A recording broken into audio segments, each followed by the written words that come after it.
الحمد لله رب العالمين نحمده ونستعينه ونستغفره ونعوذ بالله من شرور أنفسنا وسيئات أعمالنا من يهده الله فلا مضل له ومن يضلله فلا هادي له أشهد أن لا إله إلا الله وحده لا شريك له وأشهد أن محمدا عبده ورسوله اللهم صل على محمد وعلى آل محمد وبارك وسلم عليه يا أيها الذين آمنوا اتقوا الله حق تقاته ولا تموتن إلا وأنتم مسلمون أما بعد فقد قال الله تعالى في كلامه الكريم أعوذ بالله من الشيطان الرجيم بسم الله الرحمن الرحيم ومن آياته أن خلق لكم من أنفسكم أزواجا لتسكنوا إليها وجعل بينكم مودة ورحمة إن في ذلك لآيات لقوم يتفكرون صدق الله العظيم قال النبي صلى الله عليه وسلم الدنيا متاع وخير متاع الدنيا المرأة الصالحة رواه مسلم أو كما قال عليه الصلاة والسلام அளவற்ற அருளாளனும் நிகரற்ற அன்புடையோனுமாகிய எல்லாம் வல்ல அல்லாஹு தஆலா ஒருவனுக்கே உரித்தானது அல்ஹம்துலில்லாஹ். சாந்தியும் சமாதானமும் அல்லாஹுவின் இறுதி தூதர் எம் உயிரிலும் மேலான அன்னலம் கண்மணி நாயகம் ஸல்லல்லாஹு அலைஹி வஸல்லம் அவர்கள் மீதும் அவர்களுடைய வாழ்வை முழுமையாக பின்பற்றி நடந்த உத்தம சஹாபாக்கள், தாபிஈன்கள், தபஉ தாபிஈன்கள், முத்தகீன்கள், நல்லோர்கள் நம் அத்தனை பேரின் மீதும் எல்லாம் வல்ல அல்லாஹ்வுக்கு தபாரக வ தஆலாவின் சாந்தியும் சமாதானமும் மக்ஃபிரத்தும் உண்டாவதாக வேண்டியதன் பின்னால் புனிதமான ஜும்ஆவுடைய கடமையை நிறைவேற்றுவதற்காக அல்லாஹு தஆலாவின் மாளிகையில் வீற்றிருக்கும் அல்லாஹ்வின் நல்லடியார்களே, தக்வாதாரிகளே, அல்லாஹுக்கு தபாரக வ தஆலா எந்த நலவான கருமங்களை எடுத்து நடக்குமாறு நமக்கெல்லாம் ஏவிருக்கின்றானோ அவனுடைய ஏவல்களை நம்முடைய வாழ்க்கையில் எடுத்து நடந்து கொள்ளுமாறும், எந்த விடயங்களிலிருந்து முழுமையாக நம்மை பாதுகாத்துக் கொள்ளுமாறு அல்லாஹு தஆலா எம்மை பார்த்து தடை உத்தரவு பிறப்பித்திருக்கிறானோ அவ்வாறான தீய செயல்களில் இருந்து முழுமையாக நமது ஆன்மாவை பாதுகாத்துக் கொள்ளுமாறு முதலாவதாக இவ்வடியனுக்கும் அப்பால் உங்களுக்கும் வசியத்தன்னும் நல்லுபதேசம் செய்து கொள்ளுகின்றேன். எல்லாம் வல்ல அல்லாஹ் நம் அனைவர்களுடைய பாவங்களை மன்னித்தருள்வானாக. அல்லாஹு தஆலா அவனுடைய மேலான ரஹ்மத்தை கொண்டு நம் அனைவர்களையும் அரவணைத்துக் கொள்வானாக. உன்னதமான ஒரு ஜும்ஆவினுடைய அதிகாலை பொழுதை அடைய செய்து ஜும்ஆவினுடைய கடமையையும் நிறைவேற்றுவதற்காக இந்த இடத்தில் எங்களை எல்லாம் ஒன்று சேர்த்த அல்லாஹ் நாளை சுவர்க்கத்திலும் நம்மையும் நம்மை சார்ந்தவர்களையும் ஒன்று சேர்த்தல்வானாக. கண்ணியத்திற்குரிய அல்லாஹுடைய நல்லடியார்களே, பெரியோர்களே, சகோதரர்களே, நபிகள் நாயகம் ஸல்லல்லாஹு அலைஹி வஸல்லம் சொன்னார்கள், சூரியன் உதயமாகின்ற நாட்களிலேயே மிக மிக சிறந்த நாள் ஜும்ஆவுடைய வெள்ளிக்கிழமை நாளாகும் என்றார்கள். வெள்ளிக்கிழமை நாளினுடைய இரவை நீங்கள் அடைந்தால் என் மீது அதிகமாக ஸலவாத்து சொல்லுங்கள். வெள்ளி இரவிலும் வெள்ளி பகலிலும் என் மீது அதிகமாக நீங்கள் ஸலவாத்து சொல்லுங்கள். நீங்கள் சொல்லுகின்ற ஒவ்வொரு ஸலவாத்தும் எனக்கு எடுத்து காட்டப்படுகிறது என்று நபிகள் நாயகம் ஸல்லல்லாஹு அலைஹி வஸல்லம் அவர்கள் இந்த வெள்ளிக்கிழமையினுடைய நாளினுடைய சிறப்பம்சங்கள் பலவற்றை சொன்னார்கள். அதில் ஒன்றுதான் நபிகளார் மீது நாங்கள் சொல்லுகின்ற இந்த ஸலவாத்தாகும். யார் ஒருவர் அல்லாஹும்ம ஸல்லி அலா முஹம்மதின் வ அலா ஆலி முஹம்மத் கமா ஸல்லைத அலா இப்ராஹீம் வ அலா ஆலி இப்ராஹீம் இன்னக ஹமீதும் மஜீத். அல்லாஹும்ம பாரிக் அலா முஹம்மதின் வ அலா ஆலி முஹம்மத் كما باركت على إبراهيم وعلى آل إبراهيم إنك حميد مجيد என்று ஒரு தடவை ஒரு ஸலவாத்தை சொல்லுவாரோ அல்லாஹ் தஆலா அவரின் மீது 10 ஸலவாத்துக்கள் சொல்வான் என்று நபிகள் நாயகம் ஸல்லல்லாஹு அலைஹி வஸல்லம் அவர்கள் சொன்னார்கள். ஆக இன்றைய நாள் நபிகளார் மீது அதிகமாக ஸலவாத்து சொல்லக்கூடிய நன்னாளாக இருக்கிறது. எல்லாம் வல்ல அல்லாஹ் தஆலா நம் உயிரிலும் மேலான நபிகள் நாயகம் ஸல்லல்லாஹு அலைஹி வஸல்லம் அவர்களுடைய ஷஃபாஅத்தையும் அன்னாரோடு சுவர்க்கத்தில் ஒன்றாக இருக்கக்கூடிய பாக்கியத்தையும் பேற்றையும் நம்மையும் நம்மை சார்ந்தவர்களுக்கும் அதை அடையக்கூடிய பாக்கியத்தை தந்தல்வானாக. கண்ணியத்திற்குரிய அல்லாஹுடைய நல்லடியார்களே, இவ்வுலக வாழ்வு என்பது ஒரு குறுகிய கால வாழ்க்கை. இந்த உலகத்தில் நாம் வாழ்வதற்காக அல்லாஹு தஆலா எல்லாவற்றையும் படைத்து நம் கண் முன்னால் வைத்திருக்கின்றான். இந்த உலக வாழ்வு எவ்வளவு நாள் என்பது நமக்கு தெரியாது. சில வருடங்களை கொண்டு அல்லாஹ் எமக்கான ஆயுளை அல்லாஹ் நிர்ணயித்திருக்கின்றான். சில மாதங்களை தந்து அல்லாஹ் எங்களுடைய ஆயுளை அல்லாஹ் நிர்ணயித்திருக்கின்றான். சில நிமிடங்களை அல்லாஹ் எங்களுடைய ஆயுளிலே தந்து நிர்ணயித்திருக்கின்றான். அதே போன்று சில மூச்சுக்களையும் அல்லாஹு தஆலா எங்களுக்காக நிர்ணயித்திருக்கின்றான். இவைகள் ஒவ்வொன்றாக கடந்து சென்று கொண்டே இருக்கிறது. எஞ்சி இருக்கக்கூடிய வருடங்களுக்காக காத்திருக்கிறோம். எஞ்சி இருக்கின்ற மாதங்களுக்காக காத்து கொண்டிருக்கிறோம். எஞ்சி இருக்கின்ற நாட்களுக்காக நாம் காத்து கொண்டிருக்கிறோம். எஞ்சி இருக்கக்கூடிய இறுதி மூச்சை விடுவதற்காக காத்திருக்கிறோம்.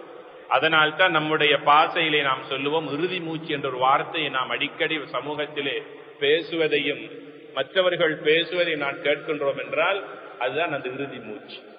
ஆரம்ப மூச்சு தாயினுடைய கர்ப்பத்தில இருந்து வெளியே வந்தபோது விட்ட நாம் அந்த இறுதி மூச்சை விடுகிற போது உடலில் இருந்து ரூஹு சென்று விடுகிறது. நம்முடைய உலக வாழ்வு எவ்வாறு சிறப்பாக அமைந்ததோ இவ்வுலக வாழ்வை விட்டு நாம் பிரிகின்ற அந்த இறுதி மூச்சும் ஹுஸ்னுல் காத்திமா நல்ல முடிவாக அமைவதற்காக அல்லாஹ்விடத்தில் அதிகமாக துஆ செய்வதோடு அதற்கான சாலிஹான அமல்களிலும் நாம் ஈடுபட வேண்டும். நல்ல மௌத்தை நம்ம ஒவ்வொருவருக்கும் அல்லாஹ் தந்தருள்வானாக. உமர் ரலியல்லாஹு அன்ஹு அவர்கள் நபிகள் நாயகம் ஸல்லல்லாஹு அலைஹி வஸல்லம் அவர்களிடத்தில் 3 பிரதான துஆக்களை வளமையாக கேட்பார்கள். அல்லாஹும்ம ர்ஸுக்னா ஷஹாதத்தன் ஃபீ ஸபீலிக். யா அல்லாஹ், இவ்வுலகத்தில் நான் எவ்வளவு காலம் வாழப் போகிறேன் என்பது எனக்கு தெரியாது. வாழ்ந்து நான் மரணிக்கிற போது உண்மையான ஒரு இறை தியாகியாக, ஒரு ஷஹீதாக நான் மரணிக்கக்கூடிய பாக்கியத்தை, நல்ல ஷஹீதுடைய மௌத்தை எனக்கு தருவாயாக என்று அடிக்கடி துஆ கேட்பார்கள். இரண்டாவது துஆ கேட்பார்கள், அல்லாஹும்ம ர்ஸுக்னா தௌபத்தன் நஸூஹா கப்லல் மௌத். என்னுடைய உடம்பிலிருந்து இறுதி மூச்சு செல்லுவதற்கு முன்னால் என்னுடைய தௌபாவை கபூல் செய்து என் பாவங்களை மன்னித்த நிலையில் என்னை யா அல்லாஹ் மரணிக்க செய்வாயாக. மூன்றாவது துஆ, அல்லாஹும்ம ர்ஸுக்னா ذُرِّيَّةً صالحா. யா அல்லாஹ், எனக்காக துஆ செய்யக்கூடிய நல்ல சாலிஹான பரம்பரையை இந்த பூமியிலே வாழ வைத்து விட்டு நான் மரணிப்பதற்கு எனக்கு அருள் பாலிப்பாயாக என்று இந்த 3 துஆக்களையும் கேட்டவர்கள் உமர் இப்னு கத்தாப் ரலியல்லாஹு அன்ஹு அவர்கள். அல்லாஹு தஆலா அந்த 3 பாக்கியங்களையும் கொடுத்தான் என்பதை நாங்கள் அறிந்திருக்கின்றோம். ஆக இவ்வுலக வாழ்வு என்பது எவ்வளவு காலம் என்பதல்ல, வாழும் காலம் வரைக்கும் மகிழ்ச்சியாக வாழ வேண்டும் என்பதற்காக அல்லாஹ் இந்த உலகத்தில் எல்லாவற்றையும் நமக்கு தந்திருக்கிறார். இந்த உலகமும் உலகில் உள்ளவைகளும் எமக்குத்தான். நாம் அல்லாஹ்வுக்காக படைக்கப்பட்டிருக்கிறோம் என்பதை எல்லா நிலைகளிலும் நாம் மறந்துவிடக் கூடாது. நாம் யாருக்காக படைக்கப்பட்டிருக்கிறோம் என்றால் அல்லாஹ்வுக்காக படைக்கப்பட்டிருக்கிறோம். எங்களுடைய காலை நேரம் அல்லாஹ்வுக்காக அது செலவழிக்கப்பட வேண்டும். மாலையை அடைகிற போது அது அல்லாஹ்வுக்காக அந்த மாலை நேரத்தை நாம் கழிக்க வேண்டும். இரவு நேரத்தை அடைகிற போது அந்த இரவும் கூட அல்லாஹ்வுக்காக அது கழிக்கப்பட வேண்டும். ஆக மொத்தத்தில் எங்களுடைய ஒவ்வொரு மூச்சும் அல்லாஹ்வை திருப்திப்படுத்தக்கூடியதாக அமைய வேண்டும். இந்த உலகமும் உலகில் உள்ளவைகளும் எங்களுக்கு மகிழ்ச்சியையும் சந்தோஷத்தையும் தரக்கூடிய ஒன்று. எதை பார்த்தாலும் எங்களுக்கு சந்தோஷம், எதை பார்த்தாலும் ஆவல், எதை பார்த்தாலும் அதை நான் அடைந்து கொள்ள வேண்டும், எடுத்துக் கொள்ள வேண்டும் என்ற ஆவலை விட பேராவல் எங்களுடைய உள்ளத்திலே குடிகொள்கிறது. ஒருவர் நல்லதோர் வீட்டை கட்டி வாழ்ந்து கொண்டிருக்கிறார். அந்த வீட்டை நாங்கள் அண்ணார்ந்து பார்க்கிற போது எங்களுடைய உள்ளத்திலே ஒரு ஆசை பிறக்கிறது, இதை போன்ற ஒரு வீடு. நல்ல ஒரு வாகனத்திலே ஒருவர் பயணித்துக் கொண்டிருக்கிறார். அந்த வாகனத்தை பார்க்கிற போது எங்களுடைய உள்ளத்திலே அதை பற்றி ஒரு ஆவல். இப்படித்தான் உலகத்தில் எந்த ஒன்றை பார்த்தாலும் மனிதர்களுடைய கண்களால் பார்க்கிற போது அதை உள்ளத்தை ஈர்க்கக்கூடிய தன்மை அல்லாஹ் கல்விலே வைத்திருக்கின்றான். நபிகள் நாயகம் ஸல்லல்லாஹு அலைஹி வஸல்லம் சொன்னார்கள், அத்துன்யா மதா, இந்த உலகத்தில் இருக்கின்ற எல்லாமே ஆசைகளையும் இன்பங்களையும் உங்களுக்கு தரக்கூடிய ஒன்றுதான். வகைரு மதாஇத் துன்யா அல் மர்அத்து ஸாலிஹா, இந்த உலகத்தில் இருக்கின்ற அனைத்து மோகங்களையும் சந்தோஷம் தரக்கூடிய அனைத்து இன்பங்களையும் விட சிறந்ததோர் இன்பம் தரக்கூடிய ஒன்று என்ன தெரியுமா? ஒரு கணவனுக்கு ஒரு சாலிஹான மனைவி அமைவதும், ஒரு மனைவிக்கு ஒரு சாலிஹான கணவன் அமைவதும் இந்த உலகத்தில் இருக்கின்ற மலைகளை போன்ற சொத்துக்களும் செல்வங்களும் ஒரு மனிதனுடைய கைகளில் கிடைப்பதை விட மேலானது என்று சொன்னார்கள் நபிகள் நாயகம் ஸல்லல்லாஹு அலைஹி வஸல்லம் அவர்கள். ஒரு கணவனுக்கு சொத்துக்கள் நிறைய இருக்கிறது என்றால் தன்னை வரவேற்று ஆற தழுவி தன்னை அரவணைக்க கூடிய தன்னுடைய உள்ளத்தில் இருக்கின்ற கவலைகளையும் பயத்தையும் அச்சத்தையும் பதட்டத்தையும் போக்குவதற்கான ஒரு சாலிஹான மனைவி அவன் வீட்டிலே வைத்துக் கொள்ளவில்லை என்றால் மலையளவு இருக்கின்ற சொத்துக்களையும் சுகங்களை வைத்திருந்தாலும் அவனால் இன்பம் கண்டுகொள்ளவே முடியாது. ஒரு புன்சிரிப்பை கூட அவனால் சிரிக்க முடியாது. அதே போன்றுதான் ஒரு கணவனுக்கு ஒரு மனைவி கிடைப்பதும், ஒரு மனைவிக்கு ஒரு சாலிஹான கணவன் கிடைப்பதும். நபிகள் நாயகம் ஸல்லல்லாஹு அலைஹி வஸல்லம் சொல்லுகிறார்கள், இந்த உலகத்தில் இருக்கின்ற அனைத்து சொத்துக்களையும் செல்வங்களையும் விட உங்களுக்கு ஒரு சாலிஹான மனைவி கிடைத்து விட்டால் அவை எல்லாவற்றையும் விட மேலான ஒரு இன்பம் என்று சொல்லுகிறார்கள் நபிகள் நாயகம் ஸல்லல்லாஹு அலைஹி வஸல்லம் அவர்கள். இந்த உலகத்தில் 63 ஆண்டு கால வாழ்க்கை வாழ்ந்தவர்கள் நபிகளார் ஸல்லல்லாஹு அலைஹி வஸல்லம் அவர்கள். ஒரு சிறந்த தலைவராக, ஒரு சிறந்த பொருளாதார ஆலோசகராக, ஒரு சிறந்த மனிதர்களுக்கு வழிகாட்டக்கூடிய ஒரு நல்ல தலைவராக, இப்படி பன்முக தன்மை கொண்டவர்களாக வாழ்ந்தார்கள் நபிகளார் ஸல்லல்லாஹு அலைஹி வஸல்லம் அவர்கள். இவை எல்லாவற்றையும் விட நபிகளார் ஒரு மனைவிக்கு அல்லது மனைவிமார்களுக்கு ஒரு சிறந்த கணவனாக வாழ்ந்திருக்கிறார்கள். எப்படியான ஒரு கணவனுடைய பாத்திரத்தை தன்னுடைய வாழ்க்கையில் அவர்கள் பெற்றிருக்கிறார்கள் என்பதை நாம் சிந்திப்பதற்கு தவறிவிட்டோம். தன்னுடைய பிள்ளைகளுக்கு ஒரு சிறந்த தகப்பனாக இந்த உலகத்திலே வாழ்ந்து காட்டியிருக்கிறார்கள். தன்னுடைய பேர பிள்ளைகளுக்கு ஒரு அப்பாவாக இந்த உலகத்திலே வாழ்ந்து அவர்கள் நல்லதோர் வழிகாட்டலை எங்களுக்கு விட்டு சென்றிருக்கிறார்கள். கண்ணியத்திற்குரிய அல்லாஹ்வுடைய நல்லடியார்களே, நபிகளார் ஸல்லல்லாஹு அலைஹி வஸல்லம் அவர்கள் அல்லாஹ்விடத்தில் அதிகமாக ஒரு துஆவை கேட்கக்கூடியவர்களாக இருந்தார்கள். அல்லாஹும்ம ரப்பனா ஆதினா ஃபித் துன்யா ஹஸனா வ ஃபில் ஆখিরাতি ஹஸனா வ கினா அஸாபன்னார். அனஸ் இப்னு மாலிக் ரலியல்லாஹு அன்ஹு அவர்களுடைய தகப்பனார் வஃபாத் ஆகிய போது அவர்களுடைய தாய் உம்மு சுலைம் ரலியல்லாஹு அன்ஹா அவர்கள் தன்னுடைய 8 வயது மகன் அனஸ் ரலியல்லாஹு அன்ஹு அவர்களை கைப்பிடித்து அழைத்து கொண்டு வந்து நபிகளாருடைய வீட்டிலே கொண்டு வந்து விட்டு விட்டார்கள். நபியே நாயகமே, என்னுடைய பிள்ளைக்கு நல்லொழுக்கத்தையும் கல்வி ஞானத்தையும் கற்றுக் கொடுத்து ஒரு சிறந்த மனிதனாக எனக்கு நீங்கள் இந்த பையனை, என்னுடைய சிறுவனை தர வேண்டும் என்று பாரம் கொடுக்கிறார்கள். 10 வருடங்களாக நபிகளாருடைய வீட்டிலே வாழ்ந்து நபிகளாரை கண்டு நபிகளாருடைய சொல் செயலை கேட்டு பல பயிற்சிகளை பெற்று வெளியே வருகிறார்கள் அனஸ் ரலியல்லாஹு அன்ஹு அவர்கள். சொன்னார்கள், நபிகளார் ஸல்லல்லாஹு அலைஹி வஸல்லம் அவர்கள் எப்போதெல்லாம் துஆ கேட்பதற்கு கையேந்துகிறார்களோ, அல்லாஹும்ம ரப்பனா ஆதினா ஃபித் துன்யா ஹஸனா வ ஃபில் ஆখিরাতি ஹஸனா வ கினா அஸாபன்னார் என்ற துஆவை அதிகமாக கேட்பார்கள். அந்த துஆவை கேட்காமல் துஆவை முடிக்க மாட்டார்கள். ஒரு நாள் பொழுது நபிகளாரிடத்திலே கேட்டு விட்டார்கள், நபியே நாயகமே, இந்த துஆவை ஒவ்வொரு துஆவிலும் விடாமல் தொடராக கேட்டு வருகிறீர்களே, இந்த துஆவில் அப்படி என்னதான் இருக்கிறது என்று கேட்டார்கள். அதற்கு நபிகளார் ஸல்லல்லாஹு அலைஹி வஸல்லம் சொன்னார்கள், இந்த துன்யாவுடைய ஹயாத்து, துன்யாவுடைய சந்தோஷத்தை அல்லாஹ் இந்த துஆவிலே வைத்திருக்கிறார் என்று சொன்னார்கள். ஆகிராவுடைய சந்தோஷத்தை, மகிழ்ச்சியை அல்லாஹ் இந்த துஆவிலே வைத்திருக்கிறார் என்று சொன்னார்கள். ரப்பனா ஆத்தினா ஃபித் துன்யா ஹஸனா, யா அல்லாஹ் இந்த உலகத்தில் இருக்கின்ற நல்லவைகள், அழகானவைகள் எல்லாவற்றையும் நான் உன்னிடத்திலே கேட்கிறேன்.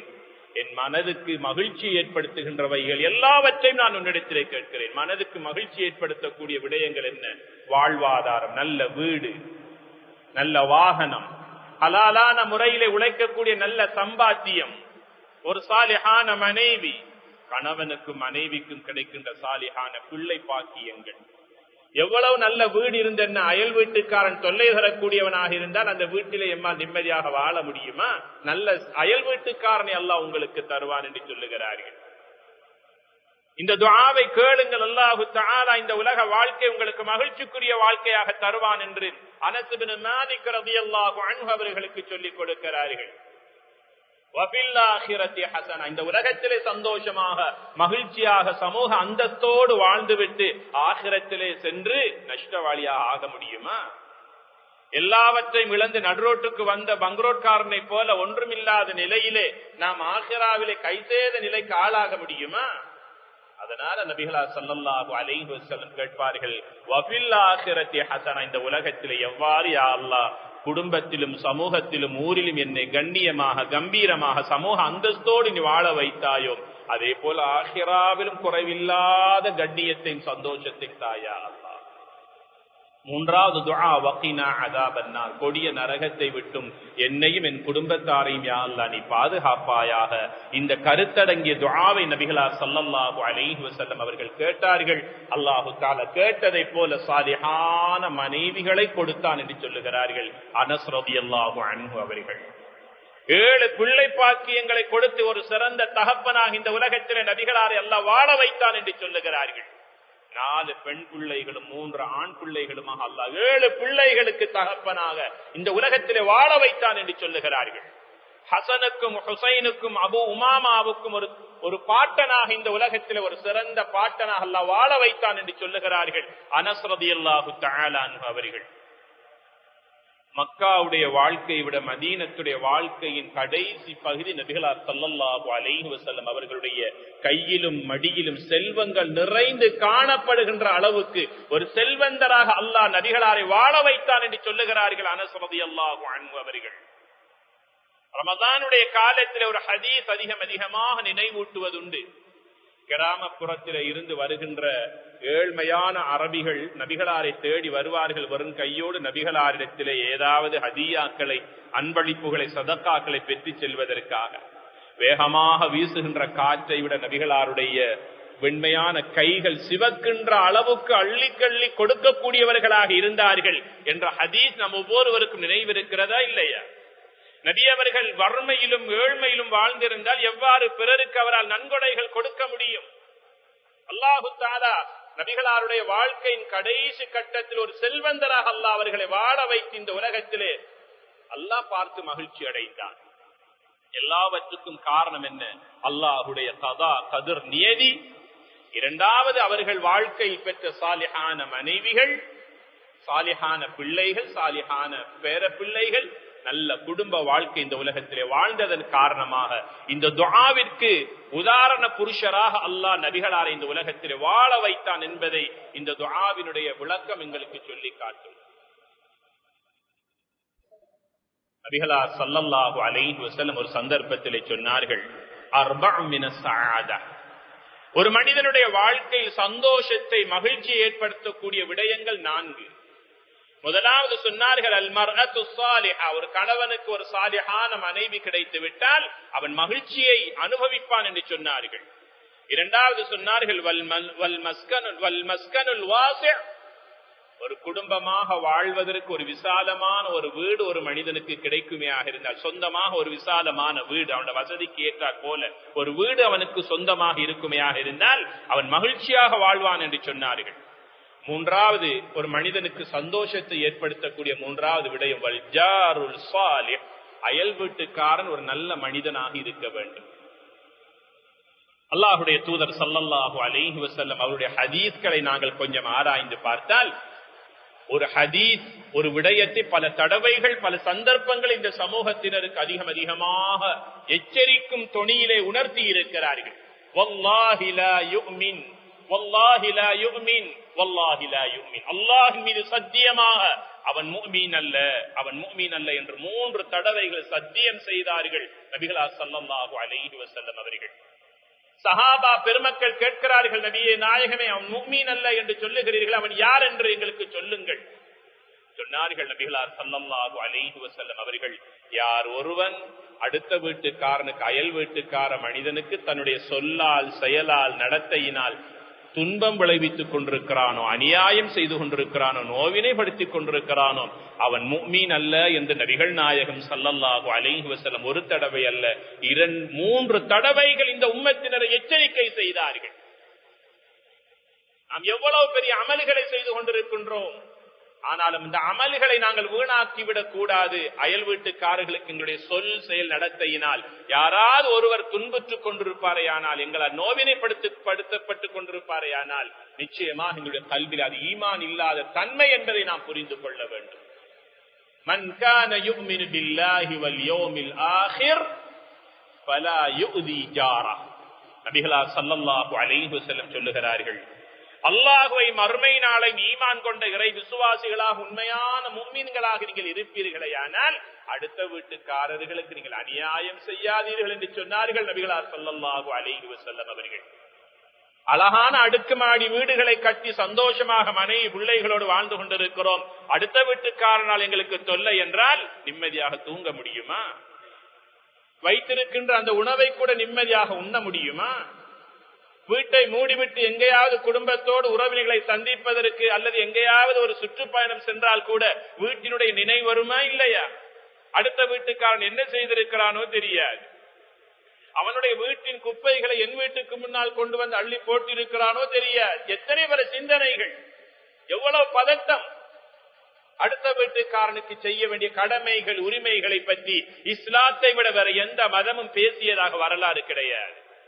எந்த மதத்தை சார்ந்தவர்களாக இருந்தாலும் சரி, எங்கள் அயல் வீட்டுக்காரர்கள் எங்களுக்கு உரிமையுரியவர்கள். எதற்கு உரிமைக்குரியவர்கள்? அவர்களுக்கு உதவி செய்வதற்கு உரிமைக்குரியவர்கள். எங்களுடைய உணவிலே அவர்களுக்கு பங்கு இருக்கிறது. எங்களுடைய வீட்டிலே இருக்கின்ற சந்தோஷத்திலே அவர்களை பங்கெடுப்பதற்கு, அழைப்பு கொடுப்பதற்கு எங்களுக்கு உரிமை இருக்கிறது. அதனால நபிகளார் ஸல்லல்லாஹு அலைஹி வஸல்லம் சொன்னார்கள், அடுத்த வீட்டுக்காரனுடைய நிம்மதியை ஒருவன் பெற்றுக் கொள்வானேயானால், ஒரு சாலிஹான அயல் வீட்டுக்காரனை நாம் பெற்றுக் கொள்வோமையாக இருந்தால் அவன் மகிழ்ச்சியான உலக வாழ்க்கை அனுபவிப்பான் என்று சொன்னார்கள் ஸல்லல்லாஹு அலைஹி வஸல்லம் அவர்கள். ஒரு மனிதனுக்கு மகிழ்ச்சியை ஏற்படுத்துகின்ற 4வது விடயம் என்ன தெரியுமா? வல் மர்கபுல் ஹனி. ஒரு குடும்பமாக கணவன் மனைவி பிள்ளைகளாக இருக்கிற போது அவர்கள் குடும்பமாக எங்கேயாவது ஒரு குடும்பமாக பயணம் செய்வதற்கான ஒரு சொந்த வாகனம் அந்த குடும்பத்திற்கு இருக்குமையாக இருந்தால் அந்த குடும்ப வாழ்க்கை மகிழ்ச்சியாக இருக்கும் என்று நபிகளார் ஸல்லல்லாஹு அலைஹி வஸல்லம் சொல்லியதாக சஹீஹ் முஸ்லிமில் இந்த ஹதீஸ் பதிவு செய்யப்பட்டிருக்கிறது. ஆக மொத்தத்தில் இந்த உலகத்திலே நாம் மகிழ்ச்சியாக வாழ வேண்டும் என்பது நாம் ஒவ்வொருவருடைய விருப்பம். அதற்காக உழைக்கிறோம், சம்பாதிக்கிறோம், அதற்காகவே முயற்சி செய்கிறோம், அதற்காகவே பல சொல்லனா துன்பங்களையும் கஷ்டங்களையும் நாம் சகித்து அனுபவித்துக் கொண்டிருக்கிறோம். ஏன்? என் பிள்ளைகள் மகிழ்ச்சியாக வாழ வேண்டும், என் மனைவியை சந்தோஷமாக வாழ வைக்க வேண்டும். நாம் விரும்புவதை போல அங்கே மனைவியும் தொழுது எங்களுக்காக துஆ செய்கிறாள், என் கணவன் சந்தோஷமாக வாழ வேண்டும். கஷ்டங்களும் துன்பங்களும் நோய்களும் வலிகளும் எனக்கு வந்தாலும் பரவாயில்லை, என் கணவனுக்கு வரக்கூடாது என்று சிந்திக்கக்கூடிய ஒரு சாலிஹான மனைவியாக முசல்லாவிலிருந்து எங்களுக்காக துஆ செய்யக்கூடியவளாக வீட்டை விட்டு நாம் புறப்பட்டு சென்றோம். மீண்டும் வீட்டுக்கு சலாம் சொல்லி வருகின்ற வரைக்கும் நமக்காக துஆ செய்து நம்மை வழியிலே எதிர்பார்த்து கொண்டிருக்கக்கூடிய ஒரு சாலிஹான மனைவியாக நம்முடைய மனைவியை நாம் பெற்றிருப்போமையாக இருந்தால் நிச்சயமாக இந்த உலக வாழ்க்கை எங்களுக்கு மகிழ்ச்சிக்குரியதுதான். நபிகளார் ஸல்லல்லாஹு அலைஹி வஸல்லம் அவர்கள் சொன்னார்கள், இந்த 4 விடயங்களும் ஒரு மனிதனுடைய வாழ்க்கையில் மகிழ்ச்சியை சந்தோஷத்தை ஏற்படுத்தும் என்று சொன்னார்கள். ஒரு கணவனுக்கு ஒரு சாலிஹான மனைவி கிடைப்பது, ஒரு மனைவிக்கு ஒரு சாலிஹான கணவன் கிடைப்பது முதலாவது விஷயம், சந்தோஷத்தினுடைய அடையாளம். இரண்டாவது, குடும்பமாக வாழ்வதற்கு ஒரு சந்தோஷமான விசாலமான வீடு. மூன்றாவதாக சொன்னார்கள், துன்பம் தராத, அநியாயம் செய்யாத அயல் வீட்டுக்காரன் அமைவது. நான்காவதாக சொன்னார்கள், குடும்பமாக பயணம் செய்வதற்கான குடும்ப வாகனம் என்று அல்லாஹுடைய தூதர் ஸல்லல்லாஹு அலைஹி வஸல்லம் சொன்னார்கள். தன் மனைவிமார்களோடு நபிகளார் ஸல்லல்லாஹு அலைஹி வஸல்லம் அவர்கள் எப்படியான வாழ்க்கை வாழ்ந்திருக்கிறார்கள். 25வது வயதில் ஹதீஜா ரலியல்லாஹு அன்ஹா அவர்களை நிக்காஹ் முடித்து கணவனாக, ஒரு சிறந்த கணவனாக குடும்பம் நடத்தினார்கள் நபிகளார் ஸல்லல்லாஹு அலைஹி வஸல்லம் அவர்கள். நபிகளார் ஸல்லல்லாஹு அலைஹி வஸல்லம் அவர்கள் தன் மனைவி ஹதீஜாவுக்கு அளவு கடந்த அன்பை கொடுத்தார்கள், அரவணைத்தார்கள். அவர்களுடைய அன்பை சொல்லாலும் செயலாலும் காட்டினார்கள் தன் மனைவிக்கு. 15 வயது மூத்தவர்களாக ஹதீஜா ரலியல்லாஹு அன்ஹா அவர்கள் இருந்தாலும் நபிகளாருடைய அன்பிலும் அரவணைப்பிலும் கட்டுண்டு அப்படியே சிக்குண்டு போனார்கள். அத்தனை சொத்துக்களையும் செல்வங்களையும் நபிகளாருடைய கையிலே எடுத்துக் கொடுத்தார்கள். இன்று முதல் நீங்கள் ஏழை அல்ல, இந்த சொத்துக்களுக்கு உரிமையாளர் நீங்கள் தான் என்று அனைத்து சொத்துக்களையும் அள்ளி கொடுத்தார்கள் கணவனுடைய கையிலே. இதனால் தான் நபிகளார் ஸல்லல்லாஹு அலைஹி வஸல்லம் அவர்கள் 40வது வயதில் ஹிரா குகையில இருந்து கீழே இறங்கி வருகிற போது தன் மனைவியை பார்த்து சொன்னார்களே, ஜம்மிலூனி ஜம்மிலூனி, பயமாக இருக்கிறது, நடுக்கமாக இருக்கிறது, எனக்கு ஏதோ உயிராபத்து இருக்கிறது, என்னை தடித்த போர்வையினால் போர்த்துங்கள் ஹதீஜா என்று சொன்ன போது ஒரு அன்பான, ஒரு சாலிஹான மனைவியாக தன்னுடைய கணவனை எப்படி அவர்கள் அமர அவர்களை ஆறுதலப்படுத்தி அவர்களை பதட்டம் அடையாமல் அமைதிப்படுத்தினார்கள் என்பதை வரலாறு பேசுகிறது. ஒரு கணவன் வீட்டை விட்டு தொழிலுக்கு செல்லுகிறான், பல மக்களோடு பழகுகிறான், தொழிலிலே ஏற்பட்ட கசப்பான உணர்வுகள், எவ்வளவு சங்கடங்கள், எவ்வளவு தலைக்குனிவுகள், எவ்வளவு தோல்விகள், எல்லாவற்றையும் சுமந்து மாலை நேரத்தில் வீட்டுக்கு வருகிற போது ஒரு சாலிஹான மனைவி இன்புறுவலோடு சந்தோஷமாக ஒரு கணவனை உள்ளே வரவேற்று அமர வைத்து அந்த கணவனுக்கு பக்கத்திலிருந்து சில ஆறுதலான வார்த்தைகளை சொல்லுகிற போது அவன் ஆங்காங்கே கண்ட அனைத்து கசப்புகளையும், மனக்கசப்புகளையும், வலிகளையும், வருத்தங்களையும் மனைவியினுடைய அன்பிலே, அரவணைப்பில் அவன் மறந்து விடுகிறான்.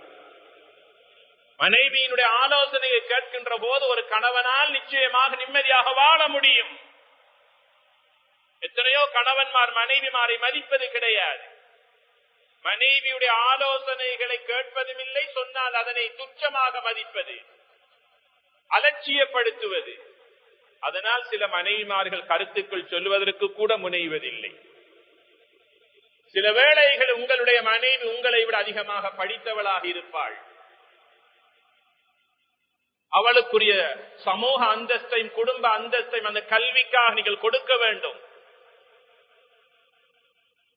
உங்களுக்குரிய கண்ணியத்தை, மரியாதை உங்களுடைய மனைவி தருகிறாளா இல்லையா? அதே போன்ற சரி அந்தஸ்து உங்களுடைய மனைவிக்கு நீங்கள் கொடுக்க வேண்டும். உங்கள் மனைவி ஏதாவது தவறுகள், தப்புகள், உள்ளத்தை நோகடிக்கக்கூடிய வார்த்தைகளை அல்லது செயலிலே காட்டுகிற போது உங்களுடைய பிள்ளைகளுக்கு முன்னால் அவர்களை கண்டிக்க வேண்டாம், அவர்களை நீங்கள் ஏச வேண்டாம் என்று சொன்னார்கள் நபிகளார் ஸல்லல்லாஹு அலைஹி வஸல்லம் அவர்கள். ஏன்? உங்கள் மனைவி உங்களுக்கு தவறு செய்ததாக உங்களுடைய பார்வையில், அவள் எவ்வளவு தவறு செய்தாலும் பிள்ளைகளுடைய பார்வையில் பெற்றெடுத்த தாய் அவள். காலப்போக்கில் அந்த பிள்ளைகளுடைய உள்ளத்திலே தகப்பனை பற்றிய ஒரு வெறுப்பு உணர்வு உண்டாகிவிடும்.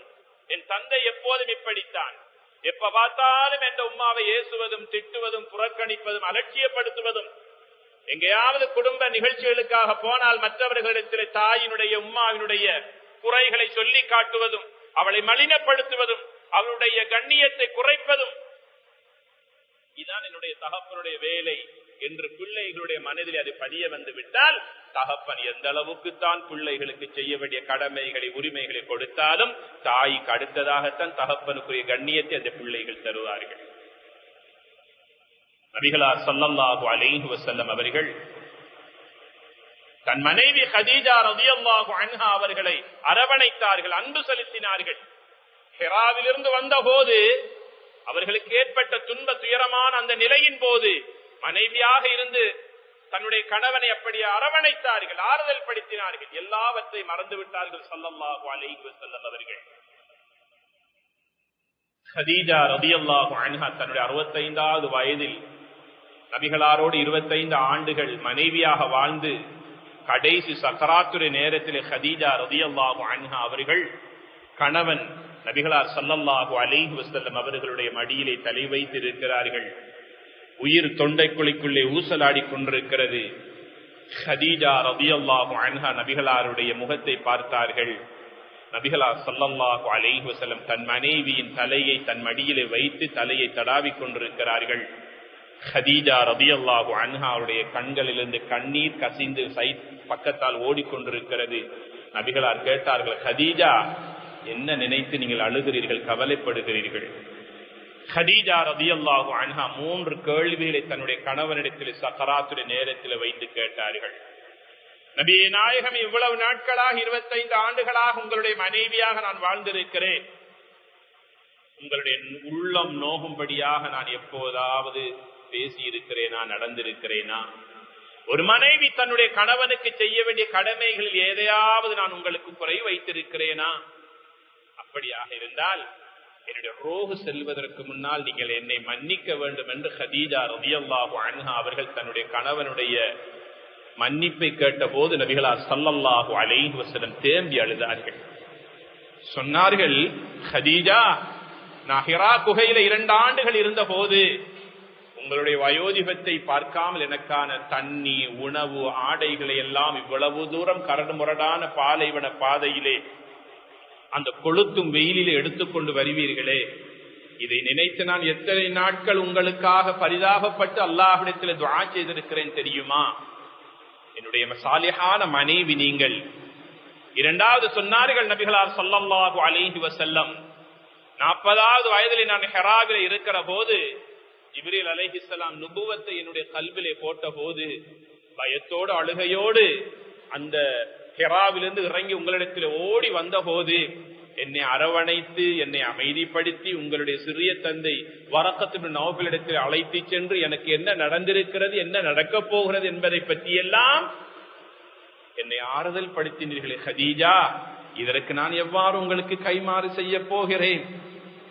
மூன்றாவதாக நபிகளார் ஸல்லல்லாஹு அலைஹி வஸல்லம் சொன்னார்கள், இந்த முழு உலகமும் என்னை பொய்யன் என்று விரட்டி அடித்த போது எந்த ஒன்றும் கேட்காமல் முதலாக என்னுடைய கையை பிடித்து ஷஹாதா கலிமாவை சொல்லி இஸ்லாத்தை ஏற்றுக்கொண்டீர்களே, பெண்களில் முதலாக இஸ்லாத்தை ஏற்றுக்கொள்ளுகின்ற பெருமை அல்லாஹ் என் கையால் உங்களுக்கு தந்தானே, இவற்றுக்கெல்லாம் நான் எவ்வாறு உங்களுக்கு நான் கைமாறு செய்ய போகிறேன்? உங்களை நான் ஒரு சாலிஹான மனைவியாக பொருந்திக் கொண்டேன் என்று சொன்ன போதுதான் ஹதீஜா ரலியல்லாஹு அன்ஹா அவர்கள் புன்முறுவலோடு ஷஹாதாவோடு இவ்வுலகை விட்டு பிரிந்தார்கள். 3 கேள்விகளை கேட்டார்கள் ஹதீஜா ரலியல்லாஹு அன்ஹா. முதலாவது கேட்டார்கள், ஏதாவது மனம் நோகும்படியாக நான் நடந்திருந்தால் என்னை மன்னித்துக் கொள்ளுங்கள், மன்னிப்பு கேட்டார்கள். இரண்டாவது தன்னுடைய கணவனை பார்த்து கேட்டார்கள், நபியே நாயகமே, நான் வஃபாத்தாகினால் ஹிரா குகையிலே நீங்கள் இருக்கிற போது சூரா அலக் இக்ரா பிஸ்மி ரப்பிக்கல்லதி ஹலக் சூரா முதல் வஹி இறங்கிய போது நபித்துவத்தை அல்லாஹ் கொடுத்த போது நீங்கள் அணிந்திருந்த உங்களுடைய மேல் ஆடை இருக்கிறது, அந்த மேல் ஆடை உங்களுடைய முதலாக வஹி இறங்கப்பட்ட போது நீங்கள் அணிந்திருந்தீர்கள், அந்த ஆடையை எனக்கு கஃனாக அணிவிக்க வேண்டும் நபியே நாயகமே. நபிகளார் ஸல்லல்லாஹு அலைஹி வஸல்லம் ஏற்றுக்கொண்டார்கள். ஆமாம், அதை நான் உங்களுக்கு கஃனாக தருகிறேன் என்று சொன்னார்கள். மூன்றாவதாக ஹதீஜா ரலியல்லாஹு அன்ஹா தன்னுடைய கணவனை பார்த்து கையை பிடித்து சொன்னார்கள், இன்ன ஃபாத்திமா ஸகீரா, நம்முடைய கடைசி பிள்ளை ஃபாத்திமா அவள் சின்னவளாக இருக்கிறாள். நாளை ஒரு நாள் குறைஷி பெண்கள் அவளை ஏசிவிடக் கூடாது, ஒழுக்கம் இல்லாதவள் என்று அவளை திட்டிவிடக் கூடாது, ஒரு தாய் இல்லாத குறையை நீங்கள் காட்டிவிடக் கூடாது. அந்த ஃபாத்திமாவின் மீது அதிக அக்கறை காட்டுங்கள், அவளை வழிப்படுத்துங்கள், அவள் உங்களுடைய கையிலே வைத்துக் கொள்ளுங்கள் என்று சொன்ன போதுதான் நபிகளார் ஸல்லல்லாஹு அலைஹி வஸல்லம் சொன்னார்கள், ஃபாத்திமா என்னுடைய ஈர பகுதியில் ஒரு கொழுந்து, அவளை நான் கைவிட மாட்டேன் என்று சொன்னார்கள் நபிகள் நாயகம் ஸல்லல்லாஹு அலைஹி வஸல்லம் அவர்கள். ஒரு கணவனுக்கும் ஒரு மனைவிக்கும் மத்தியில எந்த அளவுக்கு ஒரு இறுக்கமான பிணைப்பு இருந்தால் மாத்திரமே இந்த பேச்சை பேசி இருக்க முடியும். ஹிஜ்ரி 8ஆம் ஆண்டு மக்காவின் வெற்றி கொள்ளப்பட்ட போது நபிகளார் ஸல்லல்லாஹு அலைஹி வஸல்லம் கஅபத்துல்லாஹை தவாஃப் செய்து முடிக்கிறார்கள். முடித்ததற்கு பிறகு சஹாபாக்கள் எல்லாம் தங்களுக்குரிய கூடாரங்களிலே சென்று போய் ஓய்வெடுக்கிறார்கள். மூத்த பெரும் சஹாபாக்கள் நபிகளாரிடத்திலே வந்து சொன்னார்கள், நபியே நாயகமே, ஓய்வெடுப்பதற்காக வசதியான ஒரு கூடாரத்தை உங்களுக்காக நாங்கள் கட்டி இருக்கிறோம், அதிலே சென்று நீங்கள் ஓய்வெடுத்துக் கொள்ளுங்கள் என்று சொன்ன போது எம் உயிரிலும் மேலான நபிகள் நாயகம் ஸல்லல்லாஹு அலைஹி வஸல்லம் அவர்கள் அந்த கூடாரத்திற்கு செல்லாமல் மறுத்துவிட்டு தன் தோழர்களை பார்த்து சொன்னார்கள், ஓய்வெடுப்பதற்கு எனக்கு நல்லதோர் இடம் இருக்கிறது, நான் அங்கே செல்லுகிறேன் என்று சொன்னார்கள். அத்தனை சஹாபாக்களும் பார்த்தார்கள், இதைவிட நல்லதோர் ஓய்வெடுக்கக்கூடிய இடம் நபிகளாருக்கு எங்கே இருக்கிறது? நபிகளார் ஸல்லல்லாஹு அலைஹி வஸல்லம் நடந்து செல்லுகிறார்கள், சஹாபாக்கள் பின்தொடர்ந்து செல்லுகிறார்கள். நேராக சென்றார்கள், தன்னுடைய மனைவி ஹதீஜா ரலியல்லாஹு அன்ஹா அவர்களுடைய கபரடிக்கு சென்றார்கள். சென்று சொன்னார்கள், என் அருமை தோழர்களே, மக்காவை விட்டு நான் மதீனாவுக்கு செல்லுகின்ற வரைக்கும் நான் இந்த இடத்தில் தான் என்னுடைய மனைவிக்கு பக்கத்திலே படுக்கப் போகிறேன் என்று மரணித்ததற்கு பிறகும் தன் மனைவியுடைய நினைவிலே வாழ்ந்தார்கள் நபிகளார் ஸல்லல்லாஹு அலைஹி வஸல்லம். ஆயிஷா ரலியல்லாஹு அன்ஹா சொல்லுவார்கள், அதிகமாக சந்தோஷமாக நான் தன்னுடைய கணவர் நபிகளாரோடு மதீனாவிலே வாழ்ந்து கொண்டிருக்கிற போது 9 மனைவிமார்களோடு நபிகளார் ஸல்லல்லாஹு அலைஹி வஸல்லம் வாழ்ந்து கொண்டிருந்தார்கள். மற்ற மனைவிமார்களை பற்றியெல்லாம் என்னிடத்தில் அதிகமாக நினைவூட்ட மாட்டார்கள், அவர்களுடைய நல்ல விடயங்களை என்னிடத்திலே சொல்ல மாட்டார்கள். அடிக்கடி என்னிடத்திலே சொல்லக்கூடிய ஒரே ஒரு பெயர் ஹதீஜா, ஹதீஜா, ஹதீஜா என்று என்னிடத்தில் அதிகமாக அவர்களை பற்றி நினைவூட்டுவார்கள். அவர்கள் சொல்லுகின்ற அந்த வார்த்தைகளை கேட்கிற போது எனக்கு கோபம் சேர்ந்த ரோஷம் வரும், நான் பொறாமைப்படுவேன் என்று சொன்னார்கள் ஆயிஷா ரலியல்லாஹு தஆலா அன்ஹா அவர்கள்.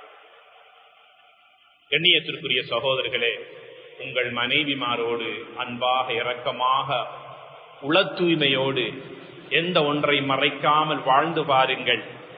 மரணித்தால் கூட இத்தாவை கடமைக்காக அவள் நிறைவேற்ற மாட்டாள்.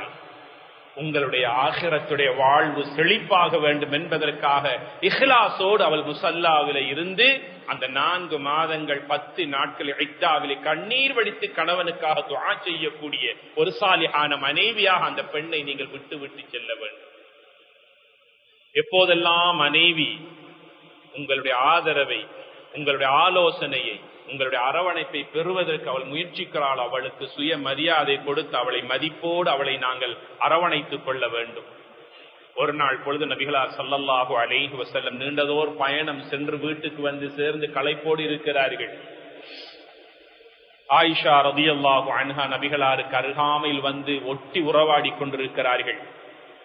அந்த நேரம் பார்த்தார்கள், நபிகளாருடைய முகம் மகிழ்ச்சியாக இருக்கிறது. ஆயிஷா ரலியல்லாஹு அன்ஹா அவர்கள் நபிகளாரை பார்த்து சொன்னார்கள், யா ரசூலல்லாஹ், உங்களுக்கு நான் ஒரு கதை சொல்லட்டுமா என்று கேட்டார்கள். நபிகளார் ஸல்லல்லாஹு அலைஹி வஸல்லம் சொன்னார்கள், ஆமாம் சொல்லுங்கள். ஆயிஷா ரலியல்லாஹு அன்ஹா அவர்கள் தன்னுடைய கணவனிடத்தில் ஒரு கதையை சொன்னார்கள். அந்த கதை முடிந்ததற்கு பிறகு விடுவார்கள் என்று பார்த்தால் 2வது கதையை சொல்லுகிறார்கள். இப்படியாக 1, 2 அல்ல, மொத்தம் 10 கதைகளை சொல்லி முடித்தார்கள் ஆயிஷா ரலியல்லாஹு அன்ஹா அவர்கள். ஒன்றை கூட சலித்துக் கொள்ளாமல் அத்தனையும் இப்போதுதான் முதலாக கேட்பதை போல நபிகளார் ஸல்லல்லாஹு அலைஹி வஸல்லம் அவர்கள் தன் மனைவியினுடைய கதையை, அவளுடைய ஆலோசனைகளை, அவள் எதையெல்லாம் என்னிடத்தில் சொல்ல வேண்டும் என்று விரும்புகிறாளோ அத்தனையும் சொல்லுவதற்காக அத்தனைக்கும் வசதி கொடுத்தார்கள். ஆயிஷா ரலியல்லாஹு அன்ஹா அவர்கள் எல்லா கதையும் சொல்லி முடித்ததற்கு பிறகு நபிகளார் ஸல்லல்லாஹு அலைஹி வஸல்லம் கேட்டார்கள், ஆயிஷா, நீ சந்தோஷமாக இருக்கிறீங்களா என்று கேட்ட நேரத்தில் ஆயிஷா ரலியல்லாஹு அன்ஹா சொன்னாங்க, யா ரசூலல்லாஹ், என்னுடைய கதைக்கு மதிப்பளித்து நீங்க எனக்கு கொஞ்சம் டைம் தந்து, நேரம் தந்து, கால் தாழ்த்தி என்னுடைய கதைகளை கேட்டீர்களே, இதைவிட சந்தோஷம் என்னவாக இருக்க முடியும்? எத்தனையோ மனைவிமார்கள் இப்படித்தான் எத்தனையோ பல விடயங்களை கணவனிடத்திலே சொல்லி, உள்ளத்தில் இருக்கின்ற கவலைகளை சொல்லி, அவளுடைய உள்ளத்தை அவள் தூய்மைப்படுத்திக் கொள்வதற்காக, உள்ளத்தில் இருக்கின்ற பார சுமைகளை இறக்கிக் கொள்வதற்காக அவள் காத்திருக்கிறாள். அதை கேட்பதற்கு கணவனுக்கு நேரம் இல்லாத நிலையில் மனைவிமார்கள் ஏமாற்றப்படுகிறார்கள். இதன் காரணமாக ஏதோ ஒரு இயந்திர வாழ்க்கை மனைவிமார்கள் வாழ்ந்து கொண்டிருக்கிறார்கள். இறுதியாக ஒரு விடயத்தை கூறி நான் முடிவுரைக்கு வருகிறேன்.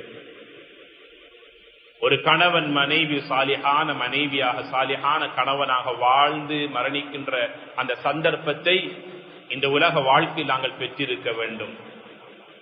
நபிகளார் ஸல்லல்லாஹு அலைஹி வஸல்லம் அவர்கள் சக்கராத்துடைய நேரத்தை நெருங்கி இருக்கிறார்கள். எல்லா மனைவிமார்களிடத்திலும் நபிகளார் அவர்கள் தன்னுடைய வீட்டுக்கு மனைவிமார்களை அழைத்து சொன்னார்கள், நான் ஆயிஷா ரலியல்லாஹு அன்ஹா உடைய வீட்டிலே இருப்பதற்கு விரும்புகிறேன், அது எனக்கு நீங்கள் அனுமதி தருவீர்களா? எல்லா மனைவிமார்களும் அனுமதி கொடுத்த போது நபிகளார் ஸல்லல்லாஹு அலைஹி வஸல்லம் அவர்கள் தன்னுடைய இறுதி மூச்சு வரைக்கும் ஆயிஷா ரலியல்லாஹு அன்ஹா உடைய வீட்டிலே தங்கி இருக்கிறார்கள். நேரமாக ஆக நபிகளாருடைய வருத்தமும் வலியும் கூடிக்கொண்டே செல்லுகிறது. சில வேளைகளில் நபிகளார் அவர்கள் மயக்கமுற்று வீழ்ந்து விடுகிறார்கள், தலை சாய்ந்து விடுகிறது. நபிகளாருடைய மனைவிமார்கள் எல்லாம் நபிகளாரை அப்படியே சுற்றி நின்று கொண்டிருக்கிறார்கள். அதில் ஒரு மனைவி சஃபியா ரலியல்லாஹு அன்ஹா அவர்கள் நபிகளாருக்கு அருகாமையிலே நின்று கொண்டிருக்கிறார்கள்.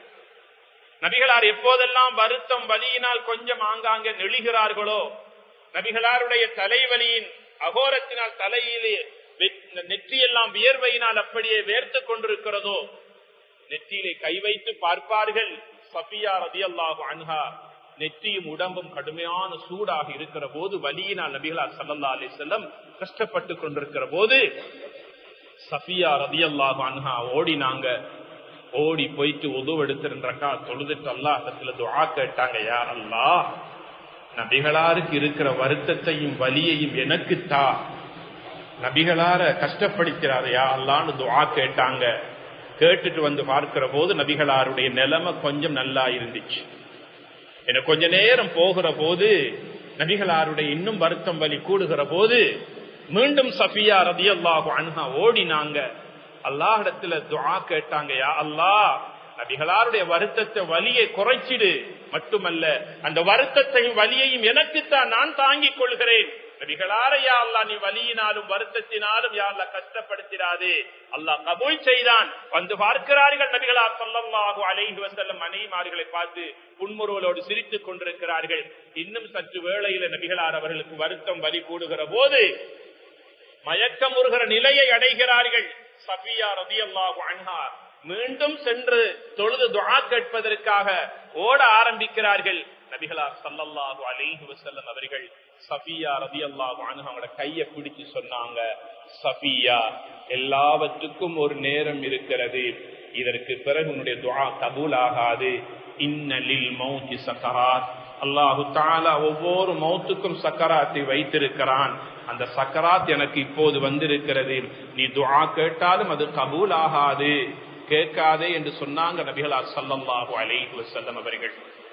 ஒரு சாலிஹான மனைவியை நாம் வீட்டிலே பெற்றிருப்போமையாக இருந்தால், எமக்கு ஏதாவது வருத்தம் வலிகள் கஷ்டங்கள் துன்பங்கள், காலையில் எழுந்து ஓடுகின்றோம், மாலையிலே வருகின்றோம், ஒவ்வொரு நாள் சுறுசுறுப்பாக இயங்கிக் கொண்டிருக்கிறோம், ஏதோ வருத்தம் வலியினால் எழுந்து நடக்க முடியாத நிலையில கட்டில படுத்துக் கொண்டிருக்கிற போது எம்மை பார்த்து எம் மனைவி அழுவாள், யோசிப்பாள், தொழுவாள், அல்லாஹ்விடத்தில் கேட்பாள், எவ்வளவு சுறுசுறுப்பாக எவ்வளவு உழைத்து சம்பாதித்து 4 இடத்துக்கு போய் வந்த மனிதன் இந்த இடத்திலே படுத்துக் கொண்டிருக்கிறாரே, 2 ரக்அத் தொழுது விட்டு நமக்காக துஆ செய்யக்கூடியவள் ஒரு சாலிஹான மனைவி.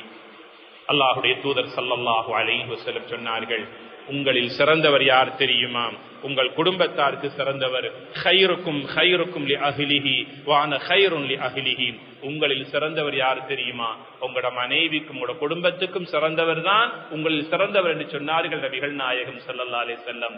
நான் என்னுடைய மனைவிமார்களுக்கும் என் பிள்ளைகளுக்கும் ஒரு சிறந்த கணவனாக, சிறந்த ஒரு தகப்பனாக நான் இருக்கிறேன் என்று தன்னை பற்றி இந்த சமுதாயத்தினருக்கு நற்சான்றிதழ் கொடுத்தார்கள் நபிகளார் ஸல்லல்லாஹு அலைஹி வஸல்லம் அவர்கள். எங்கட மனைவி எங்களை பற்றி என்ன சொல்ல போகிறாள் என்பதை பற்றி நாம் ஒவ்வொருவரும் சிந்தித்து பார்க்க வேண்டும். வீட்டை விட்டு வெளியேறி சென்ற ஒரு கணவன் எப்போது வீட்டுக்கு வருவார் என்று எந்த மனைவி வாசலை எதிர்பார்த்து காத்து கொண்டிருக்கிறாளோ அவன் ஒரு சிறந்த கணவன் என்று சொன்னார்கள் நபிகள் நாயகம் ஸல்லல்லாஹு அலைஹி வஸல்லம் அவர்கள். ஆக கண்ணியத்திற்குரிய பெருமக்களே, இந்த உலக வாழ்வு என்பது ஒரு குறுகிய கால வாழ்க்கை. எவ்வளவு காலம் வாழப் போகிறோம் என்பது நமக்கு யாருக்கும் தெரியாது.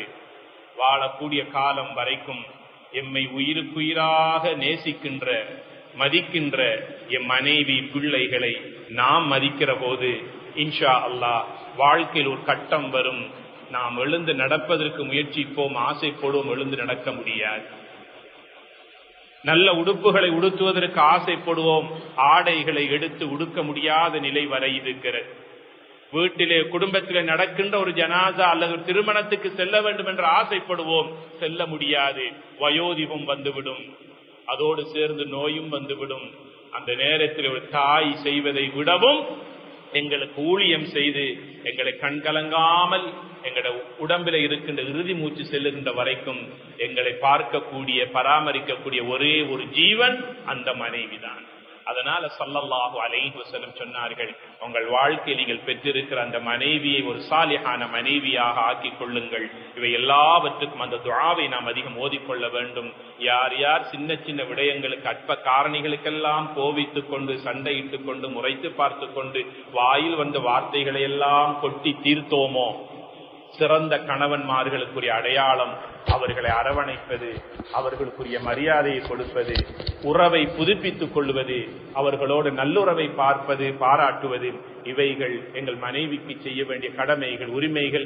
எல்லாம் வல்ல ரஹ்மான் இந்த உலக வாழ்க்கை எங்களுக்கு மகிழ்ச்சிக்குரியதாக்கி தந்து நாளை ஆகிராவுடைய மறுமைக்குரிய வாழ்வை, எங்களுக்கு சந்தோஷத்துக்குரிய மறுமை வாழ்க்கையை, கைருள்ள சொர்க்கத்தினுடைய வாழ்க்கை அல்லாஹ் கபூல் செய்து தந்தல்வானாக. யா அல்லாஹ் எங்களுடைய பாவங்களை மன்னித்தல்வாயாக, எங்கள் பெற்றோர்களுடைய பாவங்களை மன்னிப்பாயாக, எங்கள் மனைவி பிள்ளைகள் குடும்பத்தார்கள் முஸ்லிம்களான ஆண்கள் பெண்கள் அனைவர்களுடைய பாவங்களை மன்னித்தல்வாயாக, எங்களில் இருக்கின்ற நோயாளிகளுக்கு உடல் ஷிஃபாவை கொடுத்தல்வாயாக, எங்களை விட்டு மரணித்தவர்களுடைய கபர்களை சுவர்க்கத்தின் பூஞ்சோலியாக்கி வைப்பாயாக. யா அல்லாஹ் இந்த பள்ளிவாசலுடைய ஸ்டாஃபர்களுக்கு பவுண்டர்ஸ்களுக்கு யா அல்லாஹ் ரஹ்மத் செய்வாயாக. எங்களுடைய கடந்த காலங்களை விட இன்ஷா அல்லாஹ் எதிர்வருகின்ற காலங்கள் எங்களுக்கும் எல்லா மக்களுக்கும் இந்த நாட்டு மக்களுக்கும் யா அல்லாஹ் மகிழ்ச்சிக்குரிய காலமாக, சந்தோஷத்துக்குரிய காலங்களாக யா அல்லாஹ் நீ ஆக்கி தருவாயாக. திடீர் மௌத்திலிருந்து நம் அனைவர்களை நீ பாதுகாப்பாயாக. எங்களுக்காக துஆ செய்யக்கூடிய சாலிஹான பிள்ளைகளை, நல்ல சந்ததிகளை தந்தல்வாயாக. திடீர் மௌத் யா அல்லாஹ் இப்போது வந்த மக்களை எல்லாம் காவி கொண்டு செல்லுகிறது யா அல்லாஹ். இந்த உலகத்துல நீண்ட ஆயுளை தந்து உன்னை சுஜூது செய்யக்கூடிய உடல் சுகத்தை ஈமான் நம் அனைவருக்கும் தந்தல்வாயாக. எங்களுக்காக துஆ செய்யக்கூடிய சாலிஹான பிள்ளைகளை, நல்ல மனைவி, நல்ல குடும்பத்தை, நல்ல பரம்பரை யா அல்லாஹ் நீ தந்தல்வாயாக. எங்களோட தொழிலிலும் வாழ்க்கையிலும் யா அல்லாஹ் நீ பரக்கத் செய்வாயாக. எங்கள் அனைவர்களையும் உன்னுடைய நல்லடியார்களாக, சாலிஹான அடியார்களாக கபூல் செய்வாயாக. வ ஆகிர் தஅவானா அனில் ஹம்துலில்லாஹி ரப்பில் ஆலமீன்.